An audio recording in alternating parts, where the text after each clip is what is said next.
When a homeowners association built 35 houses on Daniel Cross's inherited land, they thought they could bully him into selling. They didn't know he also owned the dam upstream and the water rights. As lawyers circled, Daniel prepared his final move, one that would wash their arrogance away forever. Daniel Cross had always thought of the 220 acres he inherited from his grandfather as more than just property. It was history, blood, and the kind of quiet space you could walk for hours without hearing anything but your own thoughts and the wind brushing through cottonwood trees. At the far north edge sat the old stone dam, built in the late 40s by a Depression-era crew who knew the value of a good water supply. Over the decades, the dam had become a fixture, not only holding back a wide, still reservoir, but also giving Daniel's family control of the water rights downstream. It wasn't the kind of land you'd see in glossy real estate ads.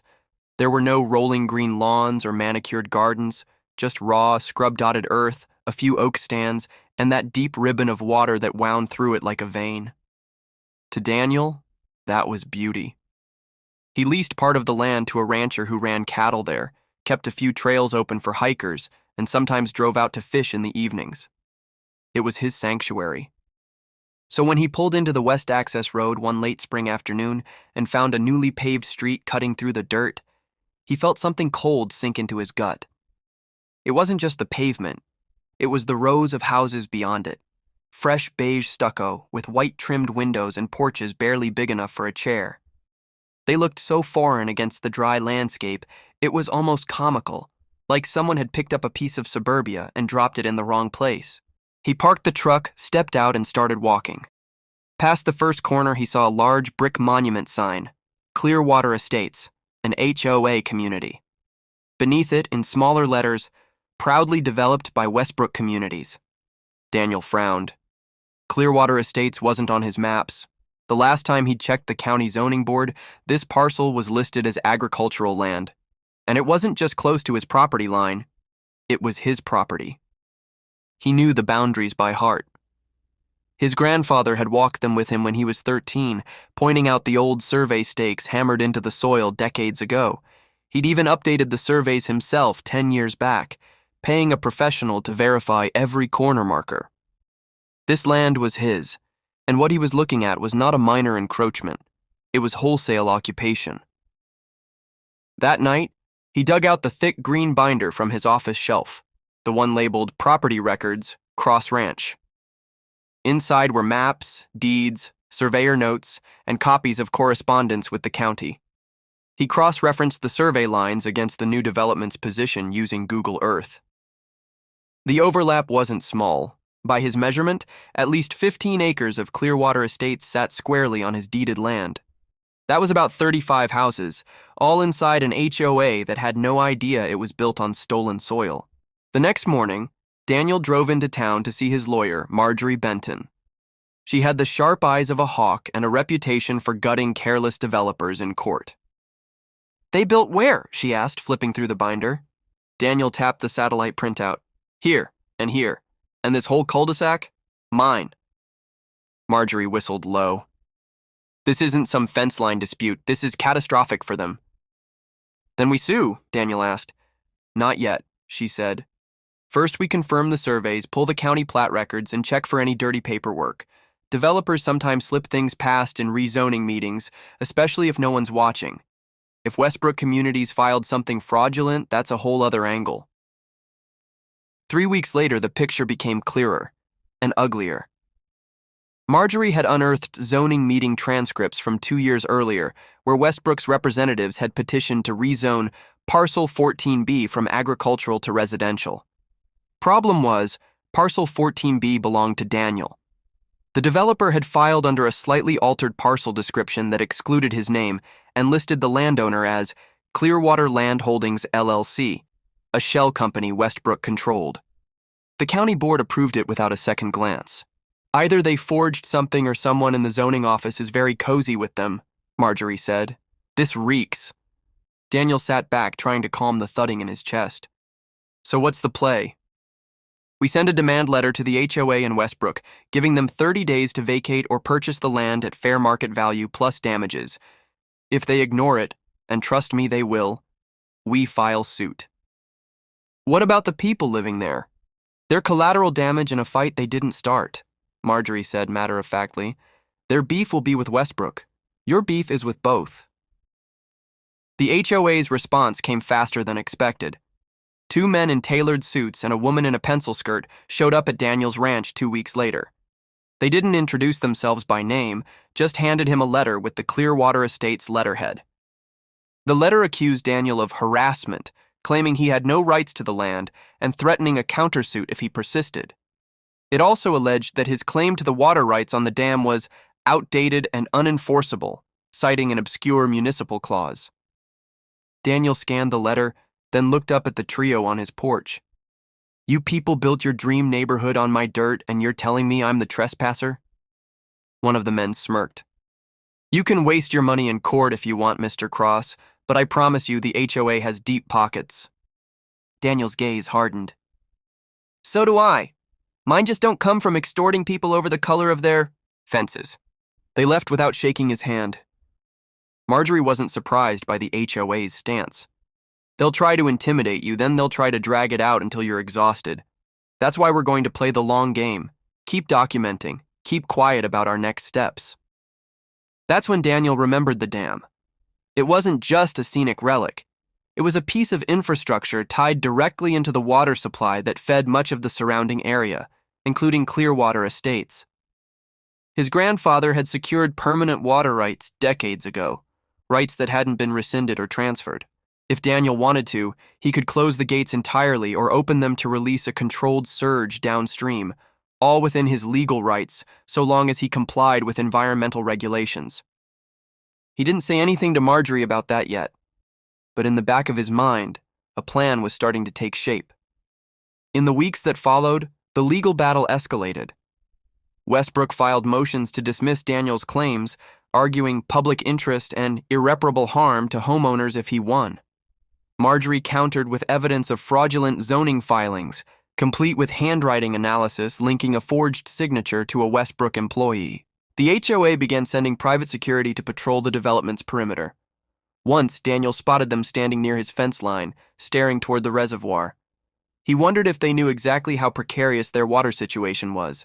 One evening, while checking the dam's sluice gates, Daniel saw the reservoir shimmering in the moonlight and imagined the water rushing downstream.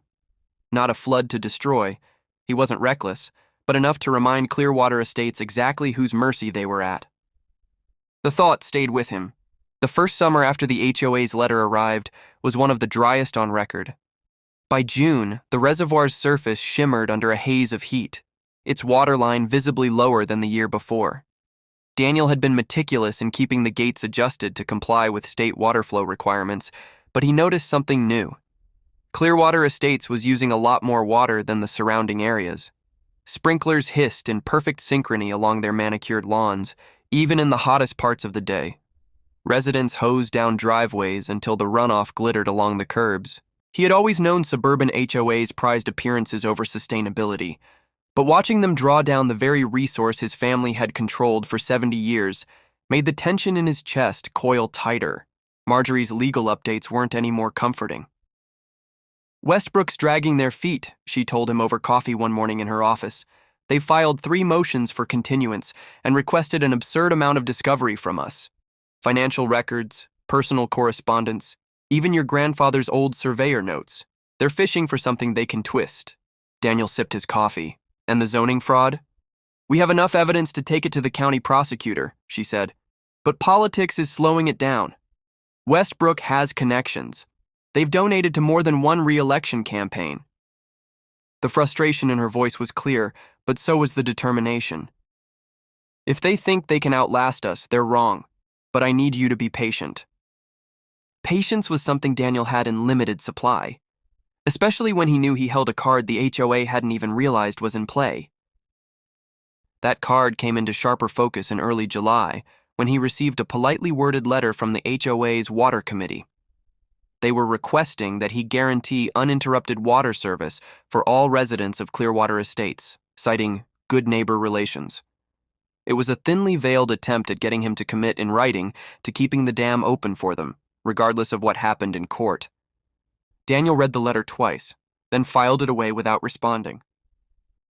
The next escalation came a week later.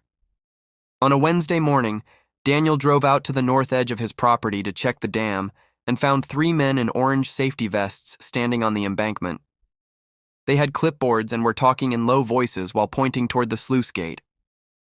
"Can I help you?" Daniel called out, walking toward them. One of the men turned, the kind of corporate smile plastered across his face that didn't reach his eyes. "Morning.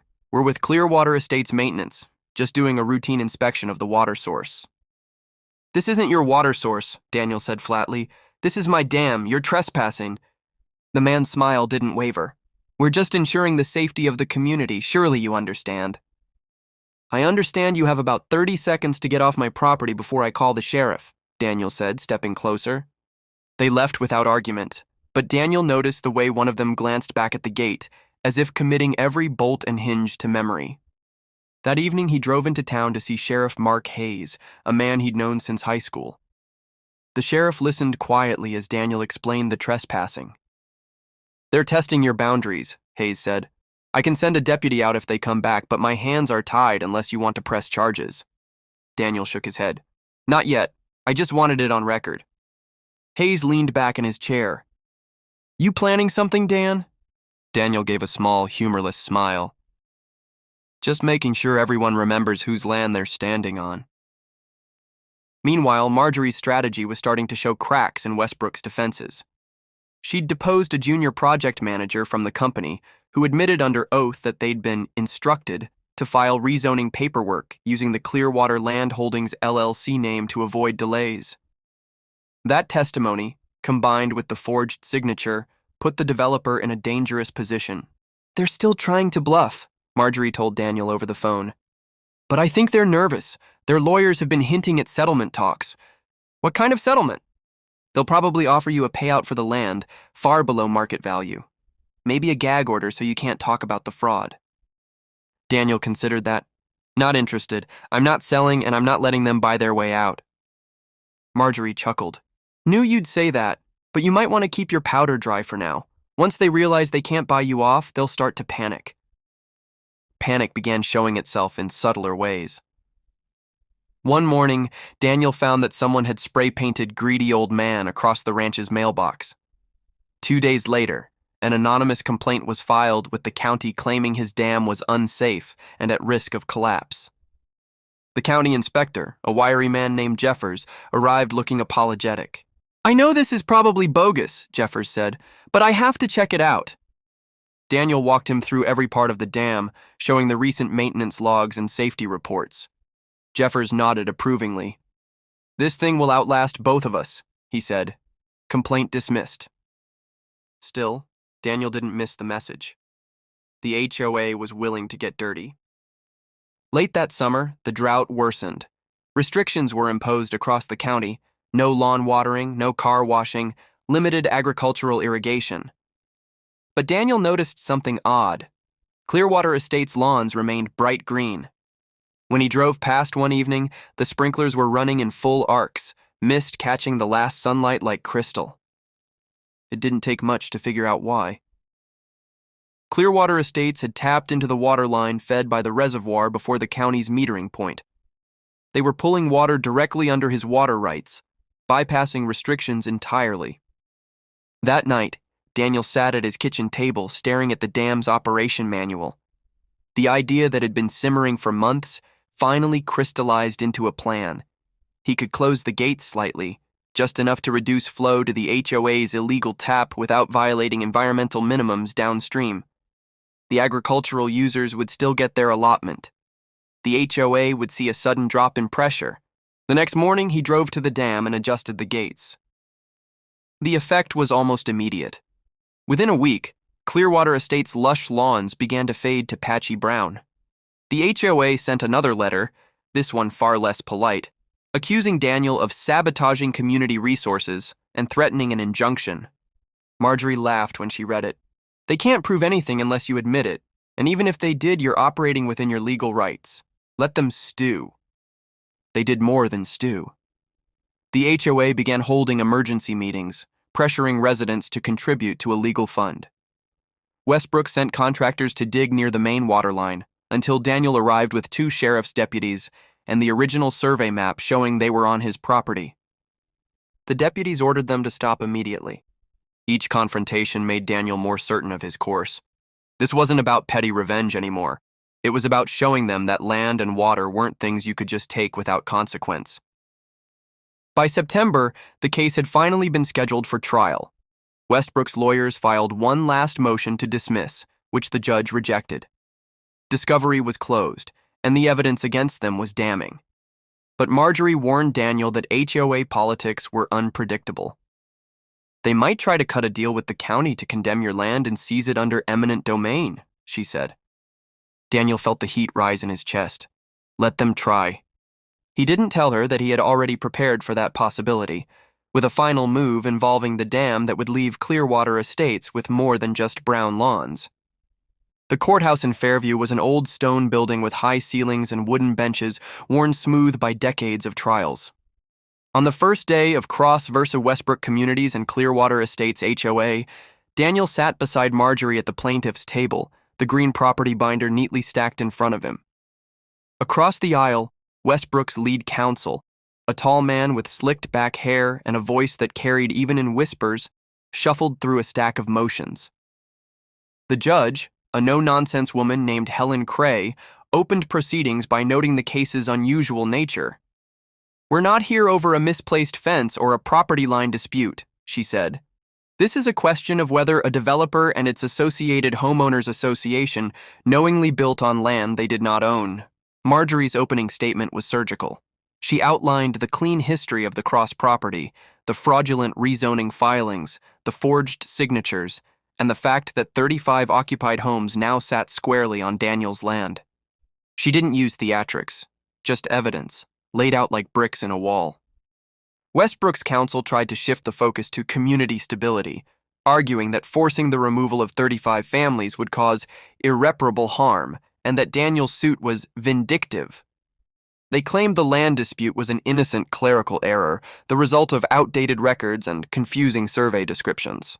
Marjorie's first witness, the junior project manager who had testified in deposition, confirmed that the rezoning paperwork was intentionally filed under a shell company to avoid delays. He looked uncomfortable under the defense's cross-examination, but didn't recant. Outside the courthouse, tension simmered. A handful of Clearwater residents held signs that read, "Stop the land grab" and "Ho Pride." One woman shouted at Daniel as he walked past, "You're destroying our homes." Daniel didn't respond. He understood their anger. If he were in their position, blindsided by developer fraud, he might feel the same. But he also knew the root cause wasn't him. It was Westbrook's arrogance in thinking they could cut corners, grease palms, and simply wait out anyone who stood in their way. On the second week of trial, Westbrook brought in their star witness, a civil engineer who claimed that dismantling Clearwater Estates or compensating Daniel for the land would be financially impossible without bankrupting the HOA and leaving hundreds without essential services. It was a deliberate appeal to sympathy, designed to make Daniel look like a man willing to burn down a neighborhood for principle.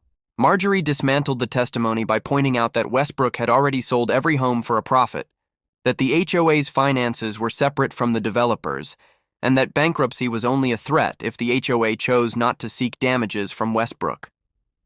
Still, Daniel could feel the atmosphere shifting. The courtroom wasn't just a legal battleground, and it was political. That political shift became clearer when Marjorie received an email late one night from a contact at the county clerk's office. The HOA had filed a petition for the county to begin eminent domain proceedings, claiming that Daniel's land, or at least the portion occupied by the houses, was essential for public interest. "They're trying to get the county to seize it outright," Marjorie said, her tone tight. "It's not guaranteed, but if they get enough public pressure, they could force you into a payout you don't want." Daniel leaned back in his chair. "Then I think it's time." That weekend, Daniel drove to the dam before sunrise. The air was cool, the reservoir mirror still under a pale pink sky. He checked the environmental minimum flow charts one last time. State regulations required a baseline release downstream for fish habitat and agricultural needs. Nowhere did it say he had to maintain extra flow for a suburban HOA with an illegal water tap. He began adjusting the gates, just a few inches at first, feeling the deep rumble of water shifting behind the steel. Slowly, the release increased. Not a torrent, not enough to cause damage, but enough to overwhelm the shallow drainage systems that ran through Clearwater Estates. By mid-afternoon, the neatly edged lawns were waterlogged. Streets shimmered with a thin sheet of runoff. The illegal tap they'd installed couldn't handle the pressure spike, and one of the underground lines burst, sending a geyser up through a cul-de-sac like a fountain in a city square. The HOA president called him directly that evening. Her voice was tight, controlled. "Mr. Cross, what exactly do you think you're doing?" "Operating my dam," Daniel said, legally. "You're causing property damage." "No," Daniel replied evenly. "Your unauthorized connection to my water system caused property damage. I suggest you shut it off before the next rainstorm turns your driveways into rivers." There was silence on the line before she hung up. By Monday morning, the courthouse was buzzing.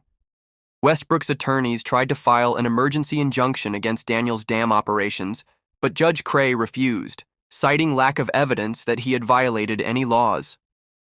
"The plaintiff is within his water rights," she said crisply. "If the defendants have constructed unauthorized infrastructure, that is a matter for separate litigation." The effect was devastating to Westbrook's case. The jury, now aware of the HOA's illegal water tapping, began to see them less as victims and more as opportunists. On the final day of trial, Marjorie delivered her closing argument without raising her voice. She spoke about Daniel's grandfather, about stewardship of land and water, about how rights only mean something if they're defended. She pointed to the forged documents, the trespassing, the intimidation, and the refusal to negotiate in good faith. The jury deliberated for 5 hours. When they returned, the verdict was unanimous. Westbrook Communities was guilty of fraudulent rezoning, trespass, and unlawful occupation. Clearwater Estates HOA was guilty of trespass and unauthorized use of water resources. Daniel Cross retained full ownership of the land and water rights. Westbrook was ordered to pay damages equal to the current market value of the occupied land, plus punitive damages, and to compensate the HOA for relocation or settlement costs. The aftermath was messy. Some Clearwater residents sued Westbrook directly. Others negotiated to buy the land under their homes from Daniel at fair market value with proper deeds this time. A handful moved away entirely. The HOA dissolved within the year, its charter buried under legal fees. Daniel kept the dam, the reservoir, and the rest of his property intact. He didn't raise water rates. He didn't seek more damages than the court awarded. But he also didn't forget how close the county had come to siding against him. Some nights, he'd walk to the dam at sunset, listening to the steady rush of water through the gates. It was a reminder, not of vengeance, but of boundaries. Boundaries that only existed if someone was willing to stand and hold them. In a world full of noise, we follow the quiet truth stories that reveal, awaken, and transform. If this story moved you, like, comment, and subscribe for more untold narratives that challenge perception and stir the soul. Hit the bell so you never miss when the compass points us to the next hidden truth. This is Hidden Compass Stories, where every story leads somewhere deeper.